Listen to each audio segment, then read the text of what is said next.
going to make some yummy pumpkin cake pops to take to my son's school tomorrow for Pumpkin Day. I found this really cool pan at the thrift store. That's my rule. I love to buy kitchen gadgets, but I'm going to check the thrift store first before I go pay full price, and it's normally about 20 bucks. I got it for $4. So we're going to bake the pumpkin the pumpkin cake inside of the mold, and we're even going to be able to put it on a stick to dip them in tempered chocolate so they don't melt all over the kids' mouths when they take a bite into it. So stick around and I'll show you how I did it.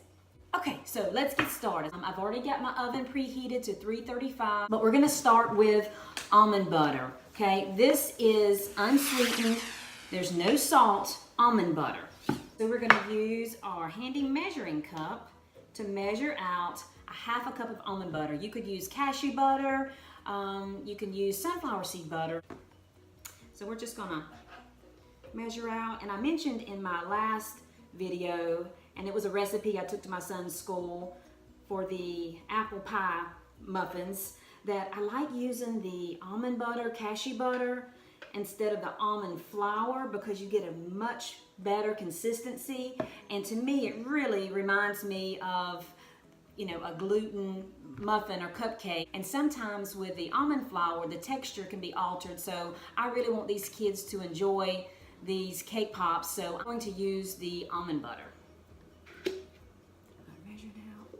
Now I also need a half a cup of pumpkin. So I'm going to adjust again.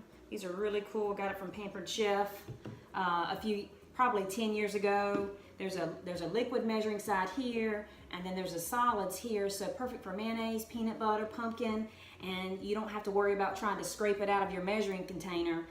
You just press it right out. So we're going to use some of this canned pumpkin. Now my latest video is where I roasted pie pumpkin, and I'm not going to use that. I want to save that for a different recipe. Make it a little mess here. And also it wasn't really orange, even though it was real pumpkin. So I want to save the roasted pumpkin for another recipe, and I want y'all to help me figure out what I need to make with it. But I'm going to use this pumpkin because it really does give the muffins or the cake pops an orange color, which is awesome. So next we're going to need a teaspoon of cinnamon. Now you could use pumpkin pie spice, but as I've stated before, I'm making it for the kids like I did my apple pie muffins. And sometimes kids' taste buds are a little different, and I don't want the taste of cloves to not be pleasant to them, even though I love pumpkin pie spice. Cinnamon is just going to be a nice choice and a safe choice. Okay.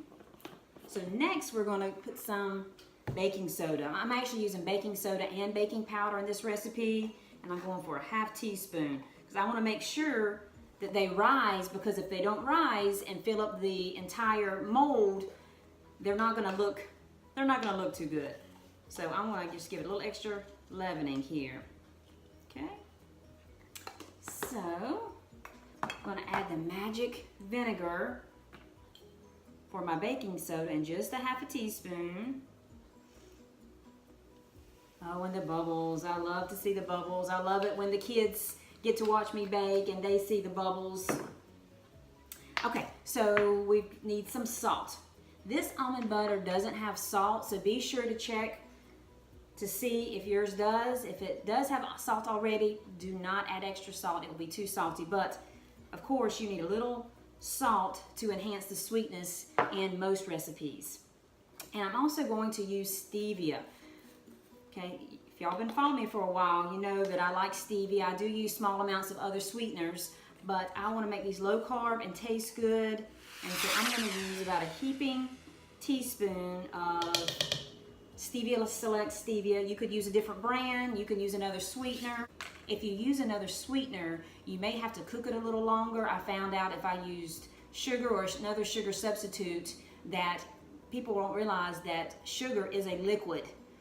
when baking. So it will contribute more moisture to the recipe, so it will take longer to bake. So just keep that in mind if you decide to use something like Virtue Sweetener from Wheat Free Market, or if you decide to use xylitol or any other sugar substitutes, or even sugar. If you want to just make these gluten-free, you could use sugar, but just cook them a little longer than the 13 minutes or 14 minutes that I'm going to cook them. So I'm also going to do a little bit of honey. This is honey from our honeybees, and I'm not going to measure. I'm going to do about a tablespoon. What I found that if you sweeten a recipe completely with stevia, there's going to be a bitter aftertaste, and nobody wants a beautiful looking dessert and they taste it and it's bitter, especially a kid, because they're going to let you know about it. So I'm just going to add a little bit of honey, about a tablespoon. Okay, again, you could omit this, you can use a different sweetener, but for me, I want to add this. I want to be safe. It's still going to be low carb, 1 tablespoon, and this is going to make about 14 or 15 cake pops, so it's trivial when it comes to the carbs in the recipe, but the taste is going to be, it's going to make a huge difference in taste, just adding that little extra sweetness to take it over the top. So don't forget the eggs. Okay, I'm going to use 1 whole egg, and of course these are from our chickens. 1 whole egg, and then I'm only going to use an additional egg yolk because I don't want the added moisture from the egg white. Okay, so I'm going to save, I'm not throwing away this egg white. I've actually been working on a angel food cake, and I've probably made 4 or 5 of them, and I'm trying to perfect it, and it tastes delicious. I'm working on the steps. I'm trying to simplify the steps a little bit. So that will be either coming up on my blog or in my next cookbook. I'm not sure if I can make y'all wait that long to see it because it's so good. So I've got all my ingredients. I want to double check. Okay, and you don't need a hand mixer, just use a whisk. And remember, of course, I'm going to give you a specific recipe of how much stevia and honey I use, but you have to taste the batter yourself.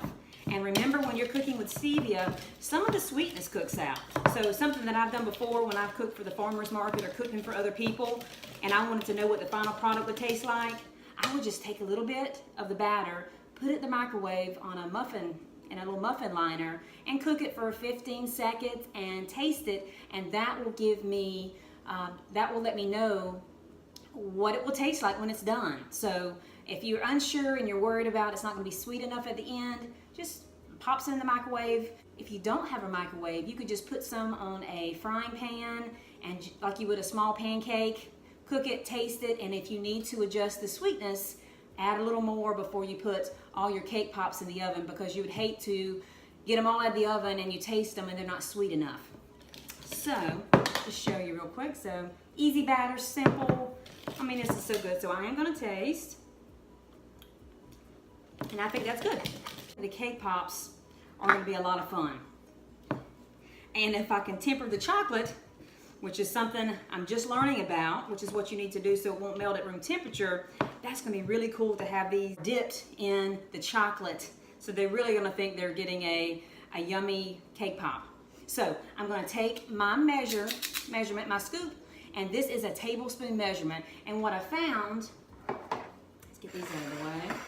Make sure you oil the top and the bottom of your pan, because the worst thing would be that your poor cake pops stick. But this is a non-stick coating, but you still want to just, do some oil, coconut oil, and just wipe it in the insides and on top of your cake pop mold. So I'm going to use, I found that even 2 tablespoons of batter made the perfect size, because you don't want them to be too much, because the cake batter will rise out the top, but if they're not big enough, they won't fill up the mold and the cake pops won't look as appetizing. So I just get two level, and again, I've talked before about my scoops. Buy the scoops, they're so convenient. I have 3 sizes. This is a tablespoon. I have one that is 3 tablespoons, and then I have one that's 1/4 of a cup. Kind of skipping around here. So I'm going to do 2 of these, which is 2 tablespoons, and now I want to be about level, because if I do too much, they're gonna come out the top, which wouldn't be bad. You just kind of pull it off. I did that a couple times. But if you don't do it enough, that's when it's bad. Your cake pop won't look as pretty because it won't have the sphere shape. Okay, so let's get this really quick. So really easy batter. I really think my son's class is gonna like these, and maybe I'll include the recipe again like I did for the apple pie muffins, which were a big hit. I heard great things. Some of my son's friends' parents sent me a message and stated they loved it, and they made them get in the kitchen and make the muffins, and that really makes me happy. I love it when kids love to cook and want to cook, and particularly when it's something healthy. And I would say this is pretty healthy, and it tastes good. So it's gluten-free, dairy-free. So if any kids in the class have those allergies, which I know there is another strict gluten-free student in my son's class, they'll get to enjoy this. And that is really, we take that for granted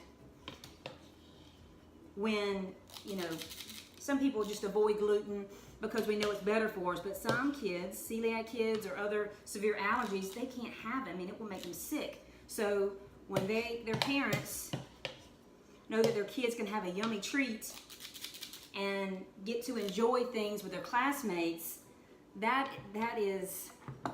makes me happy, that makes the parents happy. And you want to talk about a happy kid, they want to be part of what their classmates are doing. Now if you're in the Pensacola area and you want to come sample something and help me do some dishes, we may can work out a trade there. Because man, oh man, as many recipes as I've been putting out lately, lots and lots and lots of dishes. Okay, almost finished.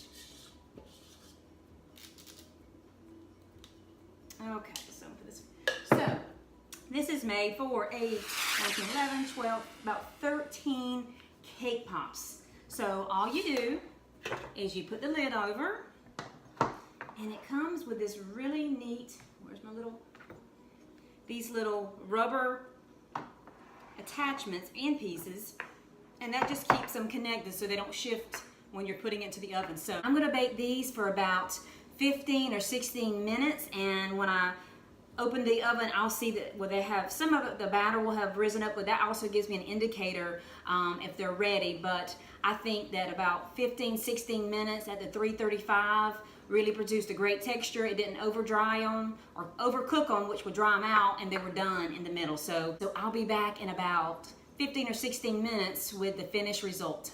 So I just got our pumpkin cake pops out of the oven, and these little pieces here are not really hot, but this is hot. So I'm just gonna use a fork just to lift it, and then we're gonna get this out of our way. Okay, and you can see on the tops of these, some of them have like a little extra piece, and they simply come off. You can try it. Now I did have one that didn't fully form, but it's still rounded. So it's gonna, we're gonna still have the right number of cake pops, and they need to cool completely. So you don't have to do anything with these. You could just stick a stick on here, let them cool, and you've got a yummy pumpkin cake pop. I am going to let these cool, and then I'm going to temper some chocolate and cover them, and it's going to be so good. So let me just get these out, and you see they come out really easy. I mean, there's no effort. So I'm just going to get these cooling, and these are going to be so good. And I'm happy that I used enough pumpkin. Again, I'm using a half a cup of pumpkin and a half a cup of almond butter, so you actually have a hint of orange in the cake pops. Now, if I had some natural orange food color, I would add a drop, but I don't. But if you wanted to do that, that would make it really cool. I need to keep some of that on hand. So there you have it. We have our pumpkin cake pops. I'm gonna let them cool completely and then actually put them in the refrigerator to cool, and I'll be back and I'm gonna show you how we're gonna temper chocolate so that these pumpkin cake pops so they won't melt at room temperature. I'll be back in about 20 minutes and show you how to do that. So the cake pops have cooled, and I'm just going to show you how to dip a few of them in chocolate. So I'm using some Enjoy Life dairy-free, of course gluten-free chocolate chips. You could use any chocolate chips. Enjoy Life actually makes a dark variety as well, and I'm just using these trying to be conscious of food allergies because some of the other chocolate chips do have dairy in them. So this is going to be a safe bet, and they taste great. And at the end, I'm going to post links in my blog to all these special ingredients so that you can find them if you can't find them in your store. So I am going to start. So to temper chocolate, I am not a chocolate expert or a candy expert, but tempering chocolate is what we need to do, because right now you see the chocolate chips are hard. You can hold them in your hand. They won't melt. But when you melt the chocolate and then it comes to room temperature again, it really never gets that same hardness. So if you temper the chocolate, which normally you'll see candy makers, they have the marble slab and they're working the chocolate. It's all about the temperature of the chocolate. Well, I looked on YouTube and found an easier method. So out of this 1/2 cup of chocolate chips, we're going to do about 2/3 of it in our bowl, and I'm going to use a microwave to melt this. Now I know some people are anti-microwave, I am too, but I'm going to use it to melt the chocolate, this chocolate. If you don't want to use a microwave, you can also use a double boiler. You want to 30 seconds at a time in the microwave, melt the chocolate, and you want it almost melted, and then we're going to work in these unmelted chocolate, and what that's going to do, that's going to slowly melt the chocolate and not at a high temperature. So it's going to allow the chocolate, when it comes to room temperature, it's going to be nice and hard, which I was really excited when I did this yesterday. It worked, and it didn't, when my son took a bite of the cake pop, it didn't stick on his lips like 2 days prior when my daughter tried another batch of cake pops. When I just dipped them in the chocolate, she was wearing it, and I'll probably put a clip right here. Okay, she's still eating it. Is it good, Anna? Is it yummy? You can see that, yeah, she's wearing chocolate, and I'm sure my son's teachers will appreciate not having to clean chocolate off of 15 kids tomorrow. So I'm going to melt this 30 seconds at a time, stir 30 seconds, and just when it's almost melted, I'm going to come back and stir this in. Okay, that actually only took about 30 seconds, I guess because I used many chocolate chips. So I am going to pour the rest of these chocolate chips into the melted chocolate, and I'm just going to stir. So that's going to, the room temperature chocolate chips is going to cool down the chocolate.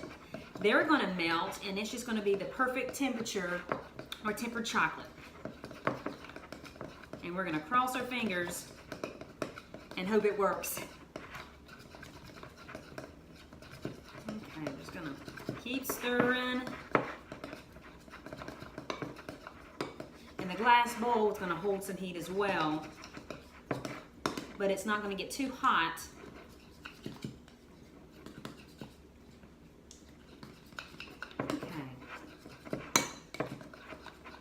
Okay, so we have melted chocolate, hopefully the right temperature. Okay, just going to put this here.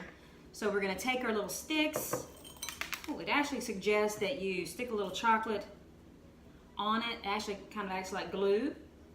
You're going to stick it on, I'm going to stick it on this end. Okay, and then we're just going to dip and kind of coat the cake pops. Now I did find yesterday I used like a 70% chocolate, and it was a little thinner, which actually had an advantage. So it made it a little easier to slide on, but this is pretty good. You do want to knock off the excess chocolate, just like that. So the test will be, and I'm just going to place them, oh, I'm going to cover it up a little bit more. So I'm going to just place them on this plate here. Now on the directions, they give you the idea that you can actually stick them on a styrofoam, you know, some of the craft styrofoam, and it'd be like a bouquet. So you would stick it like this. And I'm actually going to try to go today and find some so that the cake pops can be sticking up. So in the meantime, though, I'm just going to put them right there and let them cool. So I'll do one more. So we're going to take a little bit of the chocolate and kind of acts like a glue. Stick them in there, and then we're just going to coat. So the test will be, I'm going to put these in the refrigerator, and when the chocolate completely cools, it should be nice and hard like the outside of a chocolate that you would buy at the store, because that's why those chocolates don't melt in your hand, is because they've been tempered. I'm just going to knock that extra off. Okay. And what you could do as well, you could, because once they've hardened, you could buy the little bags, like I've seen this at the dollar store. You could buy the little bags, and you can put the cake pop inside the little clear cellophane bag, put a ribbon on it, and the kid can take them home, so they wouldn't even have to eat it then. But it's really important that the chocolate tempers, because if it doesn't, that's just going to be a big chocolate mess. So I'm going to put these in the refrigerator, say a prayer, and I'll be back to show you our cake pops. Okay, so these just came out of the refrigerator, and let's test them. It's hard chocolate. They taste so good. They're sweet, but not too sweet. The kids are gonna love them. So I did want to mention that, so good. If you don't have these little sticks, you can also use popsicle sticks. Also, after you've dipped the cake pops into the tempered chocolate, be sure to put it on parchment paper or something so that when they cool, the chocolate doesn't stick. But if you really want that round bottom, see, these are not rounded as much as I'd like, because it had to sit on the paper. Be sure to find one of those styrofoam crafts, and I'm going to come back with one after I pick up the kids, but a little craft styrofoam, and we're going to stick all these up, and you can actually let it dry like that so that you get a perfectly shaped cake pop. So I hope you enjoyed this recipe. I know the kids at school tomorrow are going to love it. So be sure to check out my blog. I'm going to put a link down below in the comments, and I'll link the stevia, the cake pop pan, and even the almond butter that I got online, just in case you have problems finding it. So I hope you enjoy, and thank you for watching.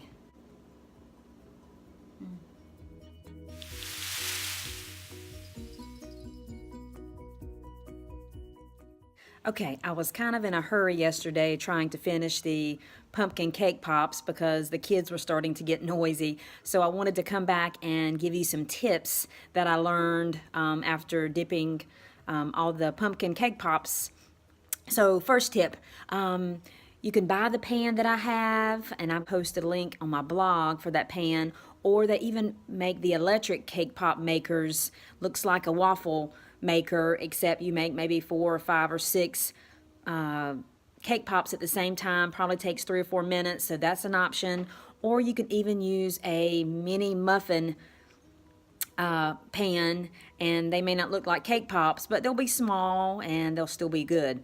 So I also wanted to share, I was going to dip the cake pops in white chocolate, and I actually was going to make my own white chocolate, as crazy as that sounds, because you really just need cocoa butter and some vanilla and sweetener, but I just ran out of time, so that's why I ended up dipping them in the regular chocolate that I had. But dipping these in white chocolate would be so pretty and be more festive, I guess. You have the contrast of the white outside and the orange inside, so that would have been another great idea you can do. Also, when you are dipping the cake pops into the tempered chocolate, do it in 2 batches. What I found is, of course, chocolate starts to harden, and I probably couldn't have done the 14 cake pops all at one time.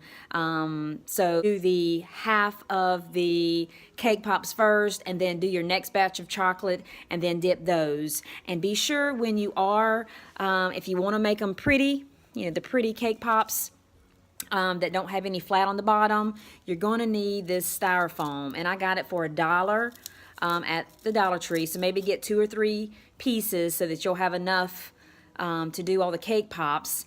And you just stick the little stick here, so I can do it with one hand, just sticks right in there. So when you're drying it, you heard a rooster there. So when you're drying the cake pop, it'll dry perfectly, and you just want to make sure there's not too much extra chocolate because it will drip. But if a little drips on the styrofoam, not a big deal. But this is what you're going to need if you want perfectly rounded cake pops for your presentation. So I hope these tips help, and I hope you make this recipe and let me know if you do.